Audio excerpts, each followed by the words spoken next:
Item ಯಾವುದೇ ಇರಲಿ try ಮಾಡಿ ಆಚಿ ಚಿಕನ್ ಮಸಾಲಾ. ಆಚಿ ಚಿಕನ್ ಮಸಾಲಾ. ಹಿಂದಿನ ಚುನಾವಣೆಯಲ್ಲಿ ಸರ್ ವೀರಣ್ಣ ಚರಂತಿಮಠ್ ಅಂದಾಗ ಅವರು ಗಳಿಸಿದಂತಹ ಮತಗಳನ್ನು ಸಹಜವಾಗಿ ಕಂಪ್ಯಾರಿಸನ್ ಬರುತ್ತೆ.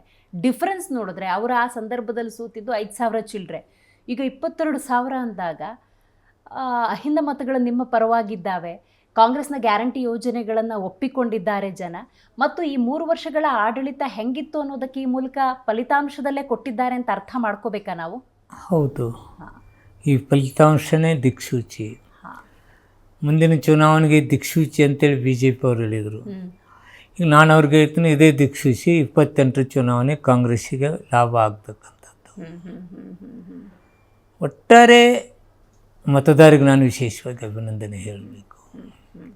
ಅವರು ಗ್ಯಾರಂಟಿ ಯೋಜನೆಗಳನ್ನ ನೆನಪಿಸಿಕೊಂಡಿದ್ದಾರೆ, ಅಭಿವೃದ್ಧಿ ಪರವಾಗಿ ನಿಂತುಕೊಂಡಿದ್ದಾರೆ. ನಮ್ಮ ಪಕ್ಷದ ಹಲವಾರು ವಿಚಾರಗಳಲ್ಲಿ ಈ ಒಂದು ಒಳ ಮೀಸಲಾತಿ ಮತ್ತೊಂದು ಮಗದೊಂದು ಈ ಗೊಂದಲದ ನಡುವೆ ಜನ ನಮಗೆ ಮತ ಹಾಕಿದ್ದಾರೆ. ನಾನು ಅವರಿಗೆ ಎಷ್ಟೇ ಅಭಿನಂದನೆಯನ್ನು ಹೇಳಿದರೆ ಕಡಿಮೆ.